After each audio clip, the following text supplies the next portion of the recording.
জেলা প্রশাসক, police super, YONO, OC এরা গিয়ে গিয়ে ভোট কাটছে। তাহলে কি পরিস্থিতি ছিল? রাষ্ট্রীয় প্রতিষ্ঠান, সাংবিধানিক প্রতিষ্ঠান, নির্বাচন কমিশন, পাবলিক সার্ভিস কমিশন, নির্বাচনী গ্রান্ট কমিশন, দুর্নীতি দমন কমিশন সব ভেঙে তছনছ করে ফেলা হলো। বাধ্য করেছে জেলা প্রশাসক, পুলিশ সুপারকে করতে। অত্যাচার, নির্যাতন, হাজার হাজার মানুষকে গুম করেছে, হাজার হাজার মানুষ। যে মার কোন থেকে যে সন্তান বেরিয়ে গেছে আর কোনদিন ফিরে আসে নাই। শিশুগুলো ঘরের মধ্যে আলো দিলে বসে আছে, কথা বলার শব্দ দেখে মনে করে এই বুঝে আমার বাবা এসে আর ফিরে আসে।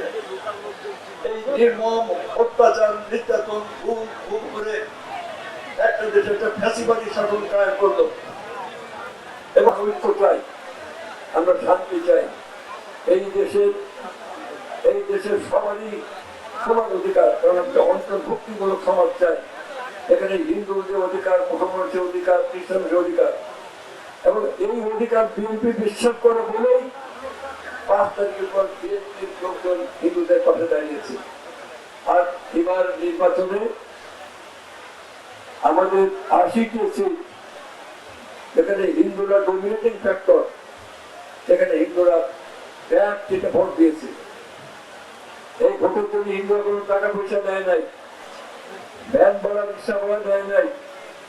তার নিজেদের তাগিদে যারা ভোট দিয়েছে, আমাদের পার্টি, আমাদের দল, আমাদের সরকার, আমাদের প্রধানমন্ত্রী, আমরা সবাই হিন্দুদের এই যে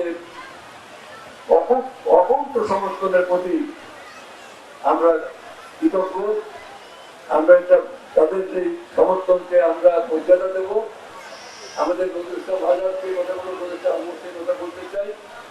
আমরা আপনাদের পাশে থাকবো, আছি, সবাই মিলেমিশে আমরা বসবাস করবো, এই আমাদের